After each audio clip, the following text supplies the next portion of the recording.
Winning fights in over-the-top World War I isn't just about aim. It's about using the right class at the right time. If you understand what each class is meant to do, you'll instantly become a much more effective player. So if you're new to over-the-top World War I, or you're just trying to figure out which class fits your playstyle, this video is here to help you out. Today will be a quick overview of every class in the game, what their basic equipment and weaponry looks like, and what their role is on the battlefield, as well as which perks are going to work best for each class. This isn't going to be a super in-depth guide, it's just a simple breakdown to help you understand how every class works, when you should be using them, and the pros and cons. The upside means you'll also know how to counter these classes when you come against them on the battlefield. So first, let's start with the officer class. The officer class. The officer is one of the most important classes on the battlefield. This class has access to several call-in abilities, which include smokes, white phosphorus strikes, artillery, mortar strikes, gas strikes, spotting abilities, and defensive balloons. The defensive balloon can prevent enemy call-ins in a specific area, which can be extremely useful when defending key positions and spawn points. Officers are typically equipped with pistols, along with a gadget such as the binoculars or the trench shovel in their secondary slot. They're also given access to several melee weapon options and can choose between holding a smoke grenade, concussion grenade, or a fragmentation grenade. The officer's main role is to lead their troops during attacks or defenses and use call-ins to repel enemy attacks or weaken enemy positions before your team pushes forward. Officers also have access to the key whistle ability. This acts as a troop rally. When activated, it increases the movement speed and reduces incoming damage for all nearby soldiers, including yourself, for about 15 to 20 seconds. This ability is perfect for leading charges across open ground. For perks, the two best options are usually Die Hard Soldier, which is going to reduce explosive and environmental damage by 25%, or the light-footed perk, which increases movement speed by 7%. Light-footed works especially well with the whistle ability, since it stacks on top of the movement speed from that, allowing you to move more quickly across the battlefield while leading your team.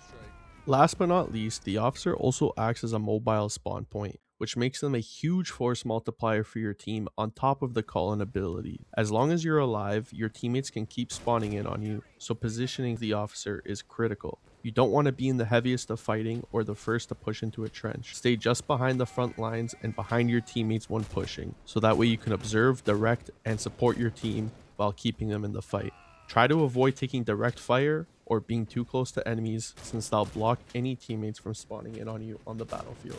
Okay guys, next up we've got the Rifleman. The Rifleman is essentially the backbone of the army and the most simple class to pick up.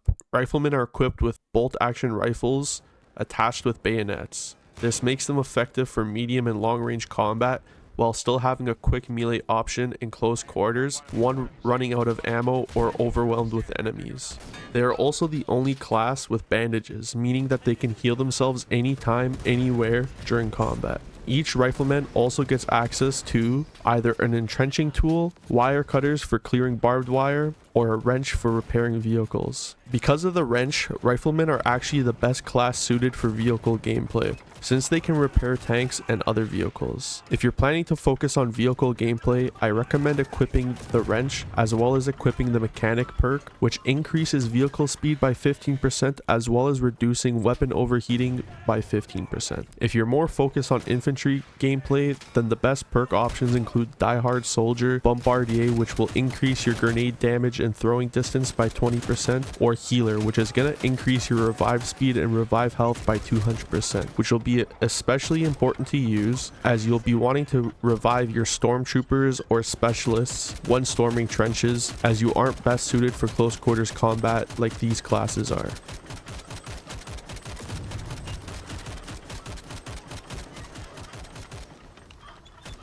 Alright guys, next we've got the Stormtrooper, which is the backbone of your assault. This class specializes in aggressive close quarters combat and is designed for pushing enemy trenches and fortified positions. Stormtroopers are equipped with automatic weapons including submachine guns, light machine guns, or semi-automatic rifles. On the Entente side, they can also use shotguns, which are extremely powerful in tight spaces. Because this class focuses heavily on attacking and pushing objectives, mobility on this class is very important. For that reason, light-footed is usually a good perk choice to take since it allows you to move faster while crossing open ground and storming trenches. Another strong option is Bombardier. Since Stormtroopers can carry multiple grenade types such as the fragmentation and concussion grenades and carrying multiple of each, it is excellent to use this to clear enemy positions and trenches. Next up, we've got the Specialist class, which focuses on heavy firepower. Specialists have access to powerful light machine guns, including weapons like the Lewis gun, Madsen MG, and the Hotchkiss. They also get access to the flamethrower, which is extremely effective for clearing trenches, bunkers, and any other close quarter areas. It's potentially one of the best weapons in the game altogether. Another option is the Tankgewehr 1918. This is an anti-tank rifle designed for destroying vehicles. While it has a slow reload, it's extremely accurate and powerful. It can also eliminate infantry with a single well-placed shot. Because specialists often operate near the front line with heavy weapons, the best perk choices are usually Die-Hard Soldier or Light-Footed. Therefore, when using Light-Footed, it allows you to cut the distance and storm trenches quicker, which is extremely valuable for the flamethrower. The Specialist is essentially a hybrid class that can fill multiple roles on your team depending on your loadout. With the anti-tank rifle, it acts as an anti-tank class, similar to the capabilities of the engineer or the heavy gunner. With the light machine gun, it can hold down defensive positions like the heavy gunner, or push up and apply pressure like a stormtrooper does. And with the flamethrower, it becomes extremely effective in close quarters combat, making it great for clearing trenches in tight spaces. Because of this versatility, the Specialist becomes a great class for filling gaps in your team and adapting to whatever the situation calls for. Next, we have the Sniper class. Snipers will specialize in long-range reconnaissance and eliminating key targets. One of the most important key targets to eliminate as a sniper are enemy officers. Since officers act as mobile spawn points and are responsible for calling in artillery, gas, and other support abilities, it is key to take them out. By eliminating them, snipers can slow down enemy pushes and reduce their support capabilities. As well as officers, it's important to take out heavy gunners armed with heavy machine guns, as they will slow down your own team's advance through open ground or trenches. Snipers are equipped with scoped rifles along with either an entrenching tool, decoys, or as the French, binoculars, which can be used for spotting enemies at long distances. For perks, two strong options are either light-footed, which will help you reposition quickly after taking shots, or earthworm if you instead take the entrenching tool, which will increase your digging speed to allow you to create better defensive positions as a sniper. The sniper class lives and dies by positioning.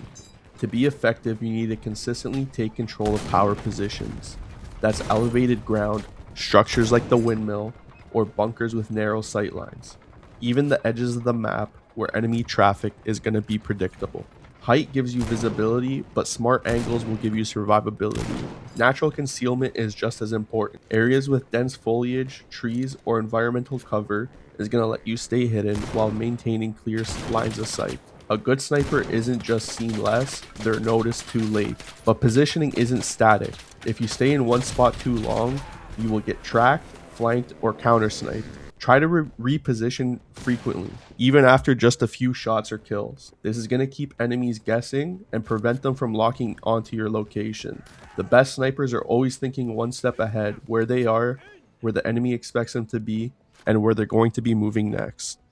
Next, we'll be talking about the engineer. Engineers are responsible for building defenses, digging trenches, as well as destroying any enemy fortifications. Their loadout usually consists of a rifle, along with several engineering tools, including the hammer, or your choice between a shovel, pickaxe or felling axe. The felling axe functions mostly as a melee weapon, so it's usually better to use the shovel or pickaxe when focusing on engineering work. The best perk for engineers is typically earthworm, as it's going to increase your digging speed by 10% and your building speed by 25%, which is perfect for constructing defenses quickly. Engineers can also carry dynamite or rifle grenades. Both are useful, but dynamite is often the better option because it can destroy barbed wire, fortifications, and even tanks if placed correctly.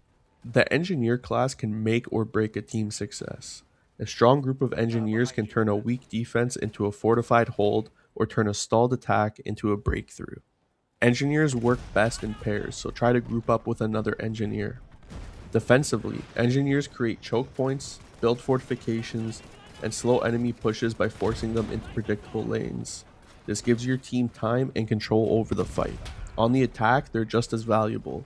Dynamite lets them quickly clear obstacles and destroy enemy setups. Rifle grenades are also effective for clearing enemies out of fortified positions that are harder to reach with standard thrown grenades. Meanwhile, wooden planks can be used to help teammates cross trenches, barbed wire, or rough terrain without losing momentum. Engineers shape the battlefield in real time, opening new routes, creating cover, and reinforcing positions as the fight evolves. Used properly, they give your team the constant advantage on both offense and defense. If you want a more in-depth breakdown of how to master the class, check out my full engineer guide on my channel. Okay guys, next we have a very important class, which is the heavy gunner. The heavy gunner provides the team with heavy support weapons, including heavy machine gun emplacements, mortars, and cannons. These weapons are extremely effective for defending positions, suppressing enemy advances, and supporting teammates from behind the front lines. Heavy gunners also get the choice between an entrenching tool, or in place of that, a backup revolver or carbine rifle, along with melee weapons and a basic concussion grenade. For perks, in my opinion, it depends on the faction and weapon you're using. If you end up playing as the German Empire or the British Army and using the heavy machine gun, then the mechanic perk might be most useful for you, as part of the perk reduces overheating of weapons by 15%, allowing you to fire longer without stopping. However, if you're playing as the French and using any of the weapons, good perk choices would include light-footed, die-hard soldier, or healer. These perks will improve survivability and mobility while operating heavy weapons. Due to the heavy gunner class featuring the cannon, this class also excels as a dedicated anti-tank class. The cannon is capable of destroying tanks in just a few shots from long range. The cannon is also equally effective against infantry, where its splash damage can wipe out multiple enemies at once. Be sure when using this weapon to equip either the revolver or the carbine. In addition, the heavy gunner can also equip the mortar, which provides a strong backline support weapon, allowing you to bombard enemy trenches and fortified positions while staying at a safe distance. The mortar and the cannon can both be used to destroy fortified positions. The heavy gunner can also make attacking a point extremely difficult for enemies, especially when using the heavy machine gun emplacements. To maximize its effectiveness, it's crucial to coordinate with good engineers to build strong defensive setups, creating funnels, choke points, and well-placed machine gun nests that will be capable of locking down entire areas. And finally, we have the Armored Class, which is a bit different than other classes, as they have increased durability and survivability in combat. As a result of carrying these armored plates, they actually have a much quicker drain on their stamina, which means they can only sprint in short spurts at a time. But they also regenerate their stamina quite quick. Their loadout is suited to different types of combat. If you want to be more of a long-range soldier, their first rifle is a single-shot, highly accurate rifle that's perfect for taking long-range shots, filling in that gap between a sniper and a rifleman. They also have a carbine for more closer range engagements if you're either defending or attacking trenches. As well as the carbine for close quarters, they also have a revolver, which is probably best suited for close quarters combat. They also carry an entrenching tool, melee weapons, and grenades. Because this class is more durable, good perk options include Die-Hard Soldier, Light-Footed for increased speed, or Healer. When you pair the healing perk with the Armored class, you essentially create a hybrid medic subclass. Your increased durability allows you to safely take a second or two to revive teammates even in dangerous situations under incoming fire, turning you into a lifesaver while still being tough to take down. A highly effective strategy when using the Armored Class is to scavenge the battlefield for stronger weapons. Picking up shotguns, LMGs, SMGs, or semi-auto rifles can give you a huge advantage, allowing you to pair higher firepower with your added durability. By combining better weaponry with your armor, you become significantly more dangerous in both close quarters and mid-range engagements, turning you into a much harder threat for the enemies to deal with. That concludes our class overview and breakdown guide. Now remember guys, while each faction may have slight differences in weapon types or loadouts, most of the distinctions are cosmetic, aside from a few guns. So the core strengths and roles of each class stays the same. Mastering your class, coordinating with your team, and knowing when to adapt your strategy is what makes the real difference on the battlefield. With the right approach, you can make the most of any class and any faction. Thanks for watching guys, and let me know in the comments below which class is your favorite in Over the Top World War I.